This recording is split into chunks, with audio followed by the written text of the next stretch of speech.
ఎలా అనుకున్నవాడు పిలిచి తాగుతాడు.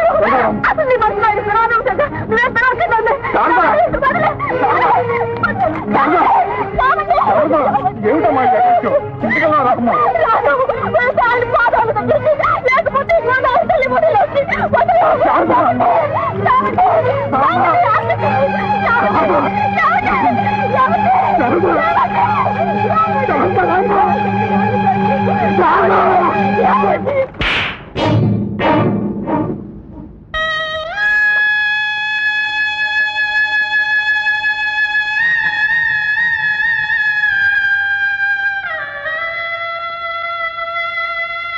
బాబాయ్, మీ దేవతను ఈ చేతులతో గోపాల గానవిలోల యదుబాల నందకిశోర నవనీత చోర నందకిశోర నవనీత చోర బృందావన సంచార రాధాలోల గోపాల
బాబాయ్, ఈ పిచ్చితో అది నిద్రాహారాలు మాని కృంగి కృషించి చేతులారా ప్రాణాలు తీసుకుంటుందే గాని ఇక మనకు దక్కదు.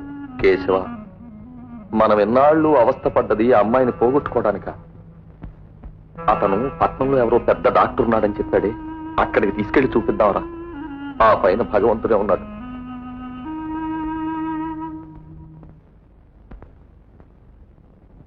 డాక్టర్ జోసఫ్ గారు అన్ని విషయాలు ఆ కాగితాలు తెలియపరిచానన్నారు డాక్టర్ గారు. ఈ కేసు విషయంలో మా ఇద్దరిదే ఒకటే అభిప్రాయం ఉంది సార్. సరిగ్గా ఎలాంటి కేసు నేను ట్రీట్ చేస్తున్నాను, కానీ మీ శారద విషయంలో ఏమిటి బాబు ఆలోచిస్తున్నారు? డబ్బు సంగత? ఇందులో డబ్బు ప్రసక్తి లేదు మున్సిపల్.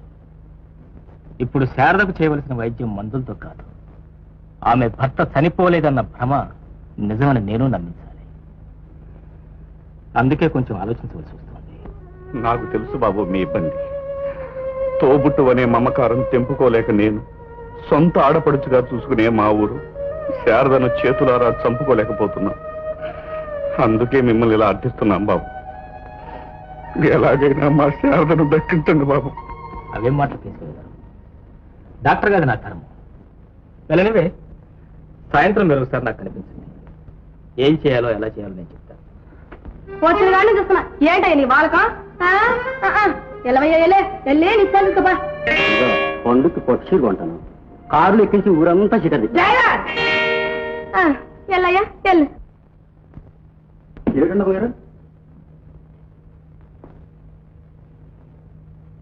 ఇదిగో నీ జీతం. నేనేం చేశాను? నాన్నోడితో చెప్పాలా? తీసుకుని బయటికి బా. ఏం జరిగింది? ఏంటో నేను తర్వాత చెప్తాను, ముందు వాడిని వెళ్ళనివ్వండి. తీసుకో. Get out! ఇప్పుడు అడగండి, తీరుబడిగా చెప్తాను. ఏముందలే, పెట్రోల్ కానీ డబ్బు తీసుకుని కొట్టేసుకుంటాడు. కాదు, కట్టుకున్న పెళ్ళాం కళ్ళలో కారం కొడుతున్నాడు. ఇది ఒట్టాను మనం. వాడు అలాంటి మనిషి కాదే. ఇప్పుడు కాదు, 2 రోజులు పోతే అసలు మనిషే కాకుండా పోతాడు. పెళ్ళై పిల్ల పాప ఉన్నవాడు ఆ పని పిల్లతో సరాగలాడతాడా? ఎందుకా నవ్వు? ఏమి లేదు, ఇచ్చాడస్తాను. లేకపోతే ఏంటాయి అర్థాలు ఒక మగాడు ఆడితే మాట్లాడుకుంటే ప్రార్థంతో రాత. అవును, కట్టుకున్న భర్త పరాధీనం అవుతుంటే ఆ భార్య ఏమైపోతుందో మీకెలా తెలుస్తుంది? అదే నేనైతేనా ఊరి పోసుకుని చస్తాను.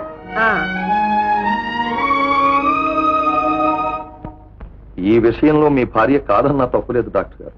ఇలాంటి విచిత్ర పరిస్థితులకి ఆమె కాదు, తన భర్తే సర్వస్వం నమ్ముకున్న ఏ ఇల్లాలు రాజీ పడలేదు.